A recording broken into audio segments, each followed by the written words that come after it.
J'ai fait subir du harcèlement scolaire. J'ai subi du harcèlement scolaire. Je me considère comme une victime. Je me suis déjà moqué de quelqu'un. 20.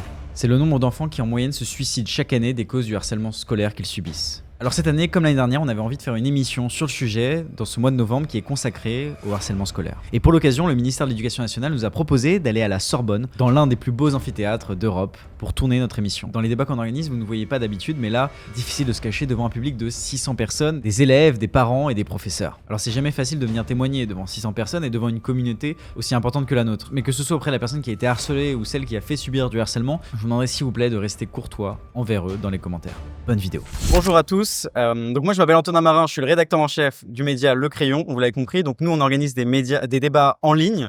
Donc d'habitude on tourne dans un studio. Là on a pu reproduire notre studio et je suis trop content. On a ramené nos plantes, on a un peu galéré. On a ramené toute une étagère, on est trop content, c'est trop bien. Nous ce qu'on aime faire au Crayon c'est réunir parce qu'on est persuadé que c'est par le dialogue et les échanges profonds qu'on peut apaiser la société.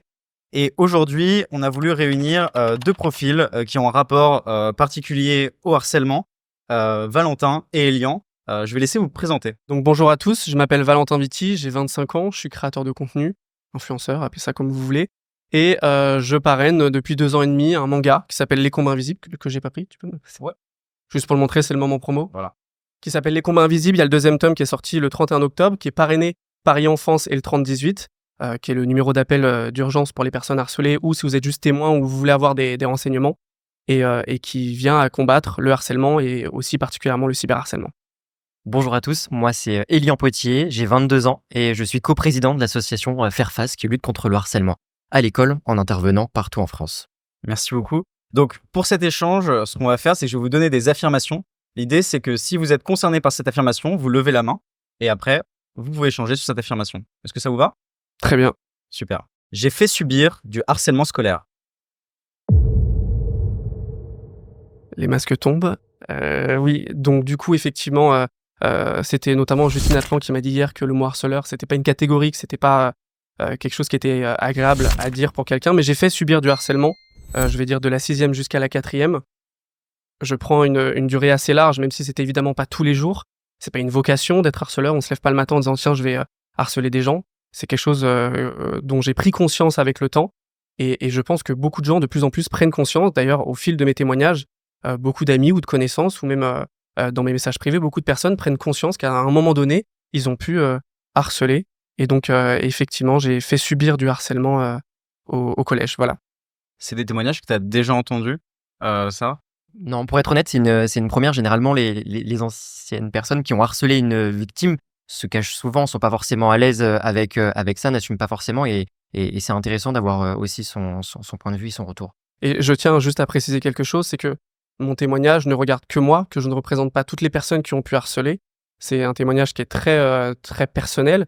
Et donc voilà, je prends la parole en mon nom et pas au nom de n'importe qui. Il y a des personnes qui sont certainement profondément malveillantes et qui le sont encore aujourd'hui.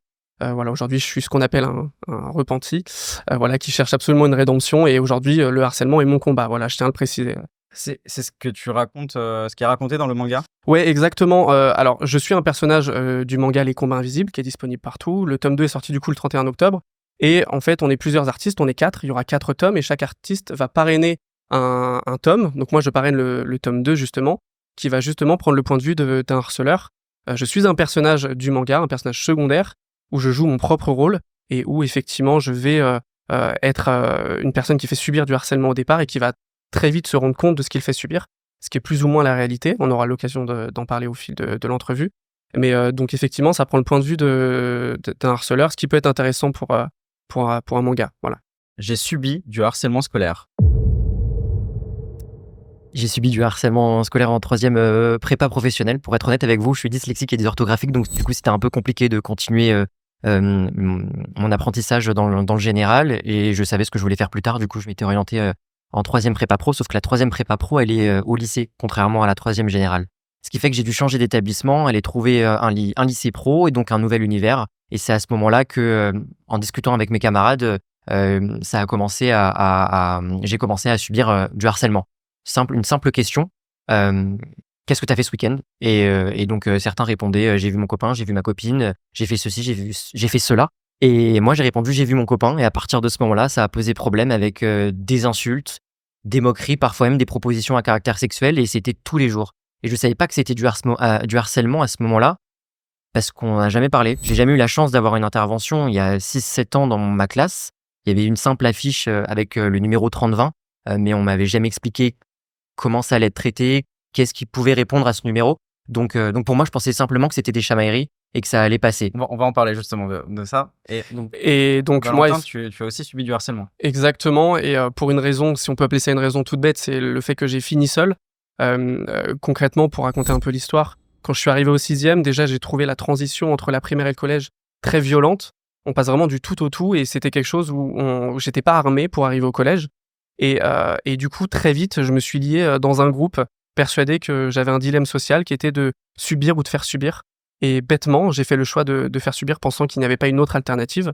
Et quand je suis arrivé, du coup, j'ai suivi ce petit groupe de la 6e jusqu'à la 4e.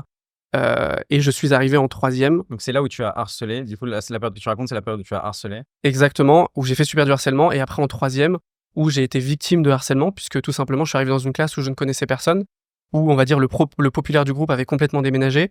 Et en fait, je me suis retrouvé d'être le membre d'un groupe, à être celui qui est aux toilettes lors des récréations, qui ne mange pas le midi parce qu'il est demi-pensionnaire et qui ne sait pas avec qui manger. J'ai vécu ce truc-là. J'en parle très peu parce que quand on dit qu'on a fait subir du harcèlement et puis qu'on a été harcelé après, il y a beaucoup de personnes qui parlent de que je l'ai bien mérité, ce genre de choses. Et moi, déjà, à ce moment-là, j'avais conscience de ce que j'avais pu faire subir et je me contentais totalement de ce que je subissais.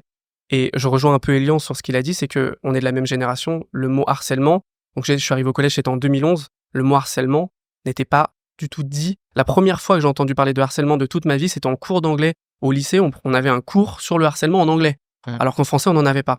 Justement, l'affirmation suivante, c'est « Je savais ce qu'était le harcèlement ».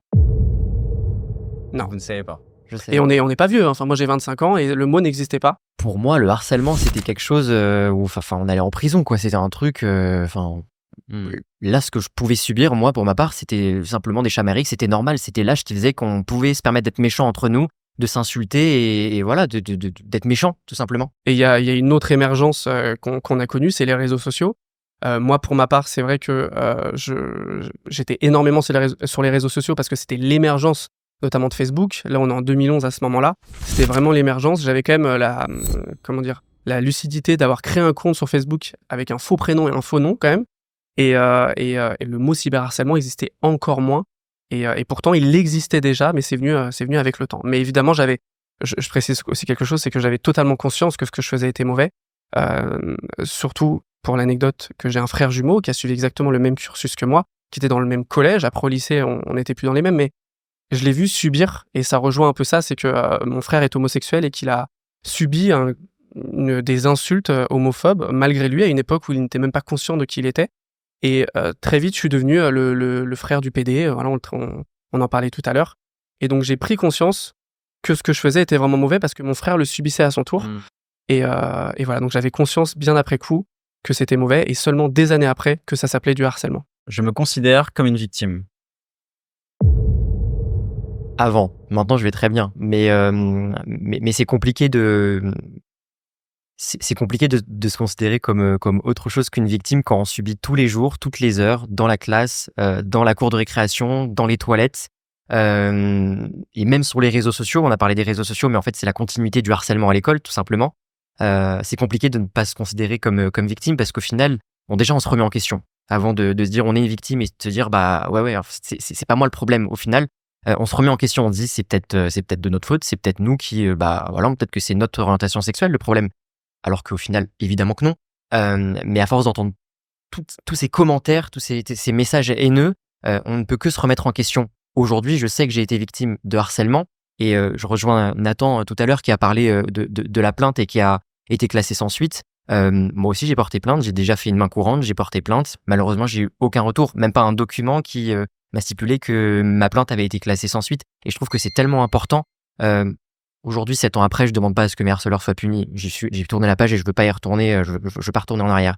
En revanche, ne serait-ce que juste avoir un retour, être reconnu comme victime, ça fait un bien fou parce qu'au final, on se dit, en fait, c'était pas vraiment nous le problème. officiellement, l'État vous dit, enfin, la justice vous dit que c'est pas vous le problème. Et ça fait du bien de l'entendre aussi des fois. J'en veux encore à ceux qui m'ont harcelé. Moi non. Je sais que des gens m'en veulent. Je sais pas si on avait prévu de l'évoquer, mais j'ai tenté de prendre contact avec plusieurs personnes où quand je me suis rendu compte que je les avais harcelés, pour moi c'était important dans ce besoin, si ce n'est ce devoir de rédemption. 2 personnes m'ont répondu. Une qui m'en a énormément voulu, mais qui a fait complètement le deuil de cette situation et ça m'a permis de m'excuser. Et une autre, et je trouvais ça très intéressant, qui n'a pas du tout vécu de la même manière ce que j'ai pu faire. Et je trouvais ça intéressant d'avoir les 2 points de vue. Dans les 2 cas, j'ai eu besoin de m'excuser et je suis content aujourd'hui que ce soit, je vais dire une personne parce que c'est la seule avec qui j'ai réussi à rentrer en contact, qui a réussi complètement à se reconstruire. Et pour moi, c'était vraiment important d'aller m'excuser. S'ils m'en veulent, je sais pas. Mais en tout cas, je suis infiniment désolé de ce que j'ai pu faire. Et mon combat aujourd'hui, c'est celui du harcèlement. Et je veux aussi prouver que j'ai beau avoir fait du mal, aujourd'hui, j'ai conscientisé, j'étais un enfant, j'étais vraiment paumé et que pour moi, c'est important de me battre contre ça aujourd'hui. C'était pas dur d'aller s'excuser? Non, c'était pas dur du tout. Franchement, j'ai aucun mal d'un point de vue d'orgueil ou compagnie sur quelque chose qui prend aujourd'hui autant de place dans nos sociétés. J'avais aucun problème à aller m'excuser. C'était vraiment un besoin. Et je parle souvent de ce devoir de rédemption. C'est passé par les excuses, puis c'est passé après par en parler sur les réseaux sociaux. J'ai fait énormément de fiction, de courts-métrages pour parler du harcèlement. Et aujourd'hui, je prends la parole justement parce que ce manga existe. Et je crois qu'aucun autre projet m'aurait fait prendre la parole aujourd'hui. J'ai conscience du risque que je prends de parler aujourd'hui. Et d'ailleurs, pour la petite anecdote, parce que je parle du fait que j'ai fait subir du harcèlement, je subis du cyberharcèlement. Et voilà, il n'y a pas trop de morale là-dessus, mais je trouve ça aussi assez intéressant. Voilà. Et moi, de mon côté, j'ai plus envie déjà, j'ai jamais eu d'excuses de mes harceleurs. J'ai pas forcément envie d'en avoir aujourd'hui parce qu'encore une fois, je suis passé à autre chose. Là, le but aujourd'hui, c'est d'aller de l'avant et tourner la page et de pouvoir, en faisant des interventions, aider ceux qui sont aujourd'hui victimes d'harcèlement. En revanche, pour la petite info, il y a quelques mois, j'ai reçu un message, un mail d'une ancienne camarade de classe qui était présente dans ma classe lorsque j'étais victime d'harcèlement et qui m'a félicité pour ce que je faisais actuellement dans la lutte contre le harcèlement et qui m'a dit quelle évolution. Sauf que cette personne était présente lorsque j'étais victime d'harcèlement et elle a jamais rien fait. Donc je lui ai jamais répondu parce qu'au final, ça Tu sert la à rien. considères comme une personne qui t'a harcelé aussi, au même titre? Je la considère comme une personne qui m'a harcelé indirectement également parce qu'elle était présente, elle était là, elle voyait, elle entendait, elle a jamais rien fait. Donc au final, c'est trop facile de féliciter les autres des années après. Je me suis déjà moqué de quelqu'un. Sans passer par le harcèlement, évidemment, je pense qu'on se moque tous, plus ou moins indirectement ou directement de quelqu'un, même aujourd'hui, et surtout de par les réseaux sociaux. Ça peut être une simple pensée, ça peut être verbalisé dans un groupe privé parce qu'on est face à quelque chose. Par contre, quand c'est par commentaire et tout, c'est là que ça peut devenir du harcèlement, évidemment. Mais je pense qu'on s'est tous moqués de quelqu'un ou de quelque chose. En d'ailleurs. fait, j'ai envie de dire, et je sais pas si on peut demander à la salle de lever la main s'ils sont d'accord avec moi ou pas. Vous pouvez ne pas être d'accord, hein. Je peux me prendre un gros vent, il n'y a pas de souci. Mais est-ce qu'on n'a pas tous été indirectement harceleurs au final? Est-ce qu'on n'a pas tous été indirectement moqués de quelqu'un un jour sans le savoir, mais au final, cette personne, elle a peut-être été blessée et au final... Levez la main si vous êtes d'accord avec ça. Moi, je pense qu'au final, on s'est tous déjà, ne serait-ce qu'une seule fois, Une belle brochette de harceleurs, hein, effectivement. ne serait-ce qu'une seule fois moqué de quelqu'un et au final, ça peut être interprété comme du harcèlement si c'est plusieurs fois. Ah, Ça ça y fait est. réagir, ça fait réagir. Ouais, donc le but de cette affirmation, c'était de montrer qu'effectivement, il y a la moquerie, il y a le harcèlement et c'est des choses bien distinctes. Attends, est-ce qu'il se passe quelque chose? Qu'est-ce qui se passe? Non, on peut reprendre? On peut continuer? Ah, il y a des questions? Mais Vous pouvez baisser les mains. Et si on a un peu de temps, on vous fera intervenir après si vous avez des questions. Mais je vais juste rebondir Vas-y, là-dessus. C'est précisément parce que moi, j'ai conscientisé les raisons peut-être pour lesquelles les personnes lèvent la main et parce que je me suis rendu compte que c'était très présent dans ma vie étudiante. Mais moi, ça arrivait très tard, précisément parce que le mot n'existe pas. Et je trouve ça génial que certaines personnes arrivent aujourd'hui à prendre conscience de ce qu'ils ont pu faire subir, pas forcément sur le long terme. C'est pas du tout accusateur, hein, ce qu'on dit, évidemment, mais surtout de ma part, quoi. Mais c'est juste qu'à un certain moment donné, on a plus ou moins tous embêté quelqu'un, moqué, et c'est quand ça devient redondant que là, ça peut devenir grave. Et dans le harcèlement, il y a l'émetteur, mais aussi la manière dont on reçoit les choses. Je disais juste avant que j'ai contacté 2 personnes, et parmi ces 2 personnes, il y en a une qui a dit « Ok, chill, aucun problème », tu vois. Et une autre qui a vraiment vécu ça très mal, et ça montre que c'est aussi ça dépend des sensibilités de chacun et compagnie, et voilà. J'ai confiance en moi. Actuellement? Alors, c'est à reprendre au passé et actuellement. Alors, j'ai confiance en moi, perso, aujourd'hui, oui.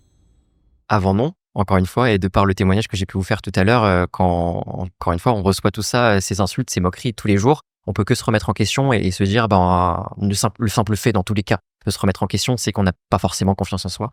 Et donc voilà, et dès l'instant que j'ai réussi à tourner la page et aller de l'avant en faisant des interventions, j'ai réussi à reprendre confiance en moi. J'ai envie de dire que faire des interventions, en fait, c'est mon médicament. Il y en a qui ont parlé de faire du sport pour aller mieux, de faire de l'art, de faire plein d'autres choses pour aller mieux.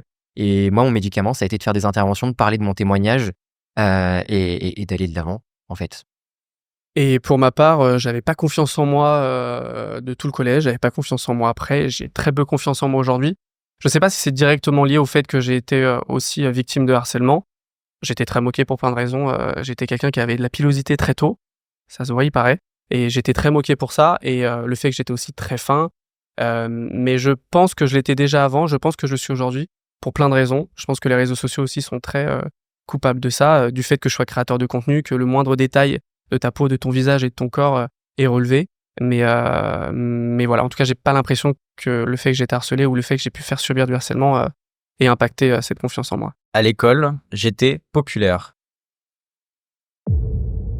Je semi-lève la main. Ça veut dire quoi, populaire? On connaissait mon nom, quoi. Enfin, je sais pas vraiment comment dire ça, mais en fait, c'est au collège, tu as dit? À l'école. À l'école, oui, voilà. À l'école, mais je pense à l'école, collège, lycée. Oui, moi, je pense surtout à ma première partie du lycée.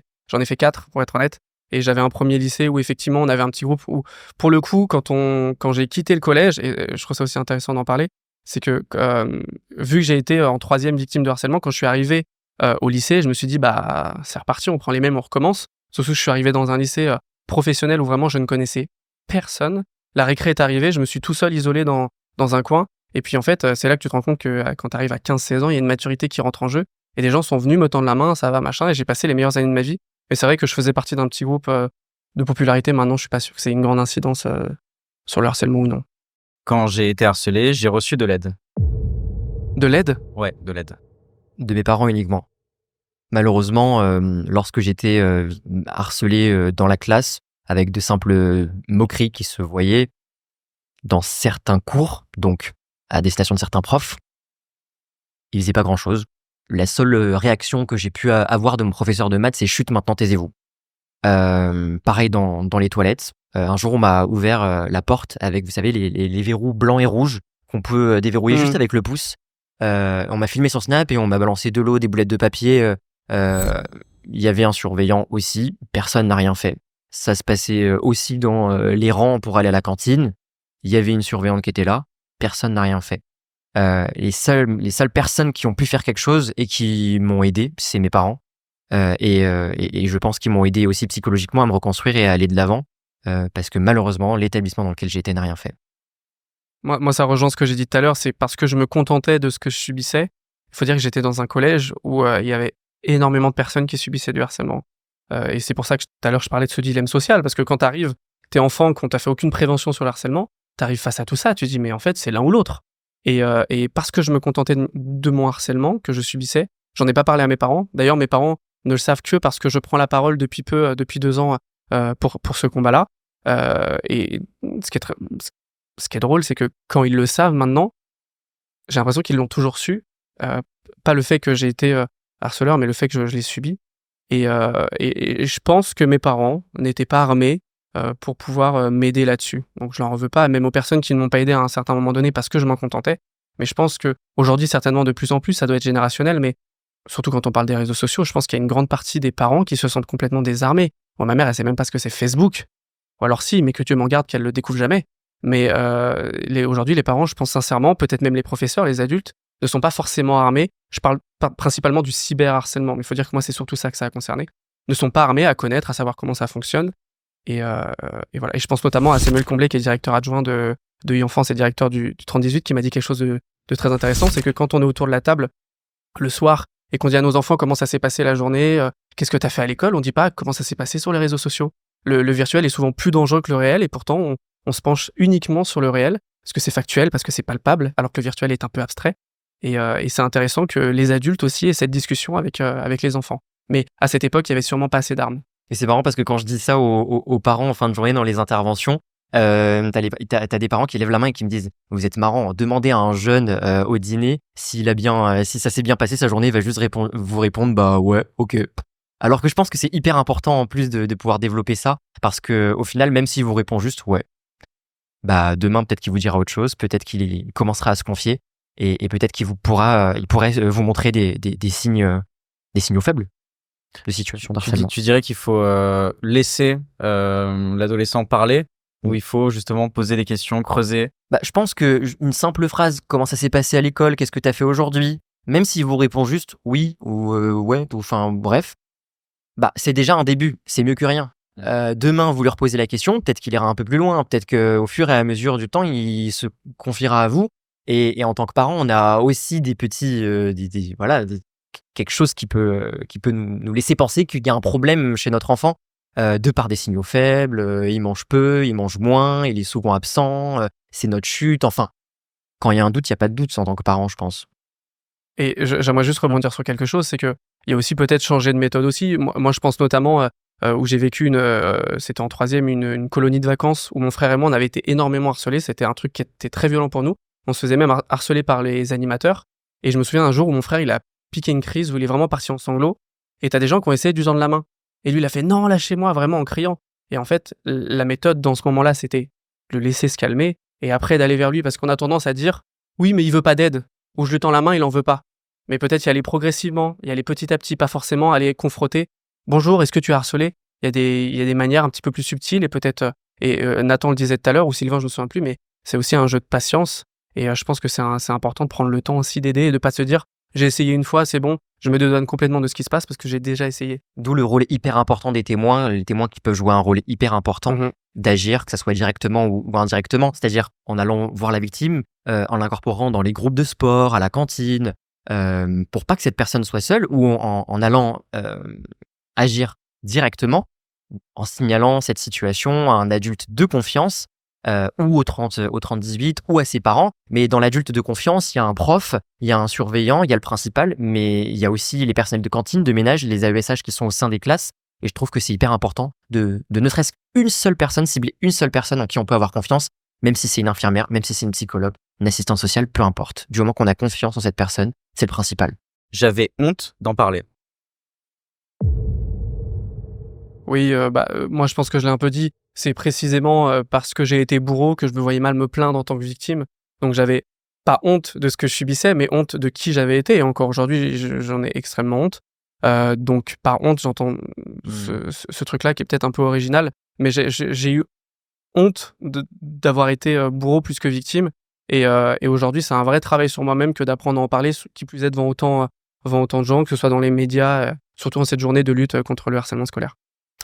Moi, j'avais honte d'en parler, surtout à mes parents, parce qu'à un moment donné, quand j'ai su que c'était du harcèlement et que voilà, ça s'arrêtait pas, il fallait en parler, je me suis dit non, s'il faut que j'en parle en plus à mes parents, ça va être fou, tout le monde va être au courant, on va me traiter de tout cave, de balance, on va me dire mais en fait tu sais pas te défendre tout seul, ça va être pire. Donc j'avais évidemment honte qu'on me rende, honte tout simplement. Et j'ai pas souhaité en parler. Et c'est ma mère après qui m'a dit un jour, quand j'ai prétexté un mal de tête à la maison, qui m'a dit il se passe quelque chose à l'école, il faut que tu m'en parles. J'ai du jugement pour la personne en face de moi.